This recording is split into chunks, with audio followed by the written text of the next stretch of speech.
Baik, Assalamualaikum warahmatullahi wabarakatuh. Perkenalkan, nama saya Sairozi Ahmad.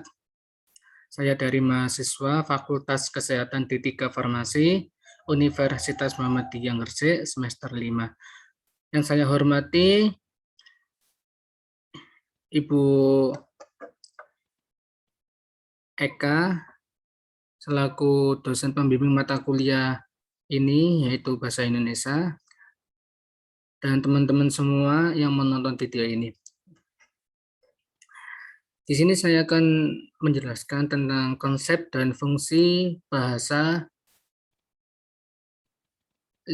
baik lisan maupun tulisan. Next.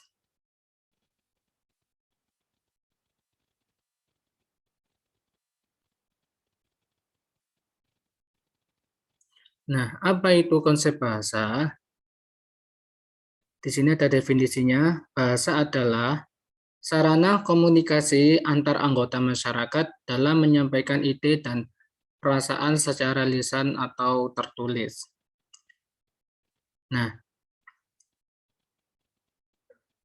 dalam perkembangan ilmu dan teknologi, bahasa, khususnya bahasa Indonesia sebagai bahasa nasional dan bahasa Inggris sebagai bahasa internasional.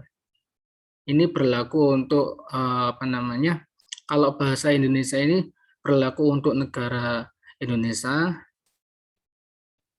sesuai dengan negara masing-masing. Kalau Indonesia memakai bahasa Indonesia sebagai bahasa nasional, negara Jepang menggunakan bahasa Jepang sebagai bahasa nasional, dan lain sebagainya. Nah, dalam akademik di Indonesia, di negara Indonesia, bahasa Indonesia ditunjukkan dalam bentuk karya, tulisan, ilmiah, makalah, skripsi, dan lain-lain, disertasi, dan lain-lain. Maka dari itu, bisa ditarik kesimpulan bahwasanya konsepsi bahasa tersebut menunjukkan bahwa sistem lambang bunyi atau ujaran dan lambang tulisan digunakan untuk berkomunikasi dalam masyarakat dan lingkungan akademik. Nah,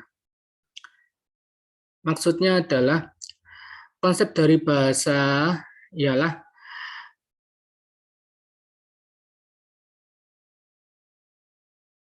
sistem lambang bunyi, yang artinya itu lambang bunyi itu ada suaranya, dibicarakan atau berbicara, dan tulisan dan lambang tulisan. Lambang tulisan itu maksudnya itu tertulis. Nah, kalau lambang bunyi itu digunakan untuk berkomunikasi, kalau lambang tulis digunakan untuk dalam lingkungan akademik. Kurang lebihnya seperti itu. Next.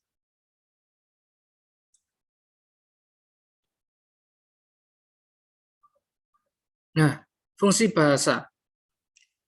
Fungsi bahasa yang pertama dan yang paling utama sudah terlihat dalam konsepsi bahasa sebelumnya, yaitu fungsinya adalah komunikasi dalam bahasa, berlaku bagi semua bahasa apapun dan dimanapun. Jadi fungsinya itu untuk berkomunikasi.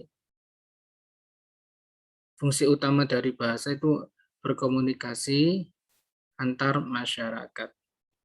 Dalam berbagai literatur bahasa, ahli bahasa bersepakat dengan fungsi-fungsi bahasa sebagai berikut. Yang pertama, fungsi ekspresi dalam bahasa. Nah,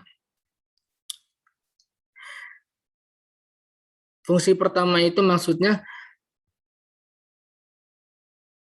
ada korelasi antara bahasa dan ekspresi. Nah, ketika kita melakukan presentasi, ya seperti ini, seperti saya ini melakukan presentasi, itu ada ekspresi dalam bahasa. Supaya apa?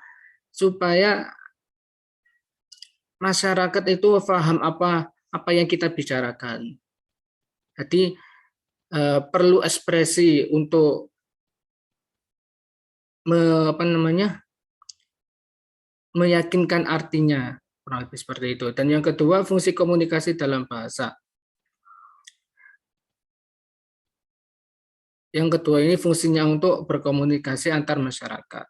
Dan yang ketiga, fungsi adaptasi dan integrasi dalam bahasa.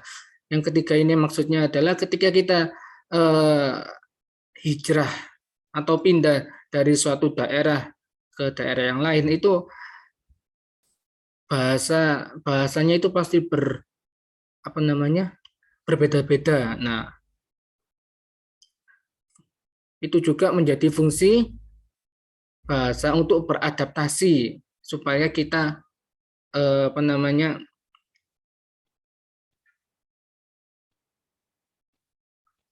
bisa beradaptasi di lingkungan yang baru dengan bahasa yang baru.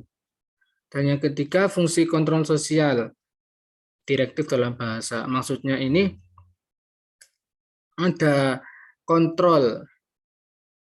Ketika kita berbicara, kita itu harus ada kontrol, tidak boleh sembarangan dalam menggunakan bahasa. Contohnya menghina suku, ras, agama dan lain-lain itu tidak boleh. Makanya perlu kontrol sosial supaya apa? Supaya kita dan orang lain itu maksudnya ketika kita berbicara itu orang lain itu tidak tersinggung apa yang kita bicarakan.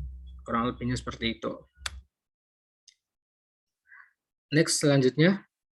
Nah, di sini fungsi tambahan. Fungsi tambahan dari bahasa. Yang pertama, lebih mengenal kemampuan diri. Itu sudah jelas ketika kita berbicara, itu pasti kita lebih mengenal kemampuan diri sendiri. Dan yang kedua, lebih memahami orang lain. Nah, supaya kita bisa memahami orang lain, perlu berkomunikasi dalam bahasa. Dan yang ketiga, fungsi membentuk karakter diri. Nah, menurut psikolog, ketika orang berbicara itu sudah terlihat karakternya itu bagaimana. Nah, maka dari itu bahasa bisa membentuk karakter diri. Dan yang keempat, fungsi membangun dan mengembangkan profesi diri. Dan yang kelima, fungsi mengembangkan proses berpikir yang jelas, runtut, teratur, terarah, dan logis. Nah, ini lebih tepatnya menurut saya ini lebih tepatnya ketika dalam bidang akademik, ketika kita melakukan presentasi, sudah jelas kita harus runtut, terarah, dan logis dan teratur. Nah, di sini fungsi bahasa sesuai dengan posisi bahasa Indonesia. Nah, bahasa Indonesia sendiri ada fungsi dan posisinya. Yang pertama, bahasa persatuan, sudah jelas bahasa Indonesia fungsinya sebagai bahasa persatuan. Bahasa pemersatu suku bangsa, yaitu pemersatu suku, agama, ras, antar golongan bagi suku bangsa Indonesia dari Sabang sampai Merauke. Nah, dari Sabang sampai Merauke, bahasa persatuan kita yaitu bahasa Indonesia. Dan yang kedua, bahasa Indonesia dalam posisi nasional. Maksudnya ini fungsinya adalah sebagai bentuk jati diri bangsa Indonesia bila berkomunikasi pada dunia luar Indonesia.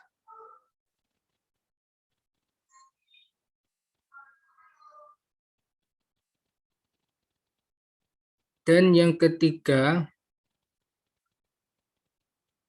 fungsi bahasa negara. Ini kurang nomor 3-nya ini adalah bahasa yang digunakan dalam administrasi negara untuk berbagai aktivitas. Jadi yang ketiga ini digunakan ketika ada aktivitas-aktivitas kenegaraan di dalam negara, bukan di luar Indonesia. Yang keempat, bahasa standar. Fungsi bahasa baku merupakan bahasa yang digunakan dalam pertemuan sangat resmi. Nah, di sini maksudnya ketika kita melakukan atau kita mengerjakan literatur, mengerjakan makalah skripsi itu menggunakan bahasa baku standar. Nah, kurang lebihnya seperti itu. Sekian dari saya. Apabila ada kekurangan dalam menyampaikan, saya mohon maaf. Wassalamualaikum warahmatullahi wabarakatuh.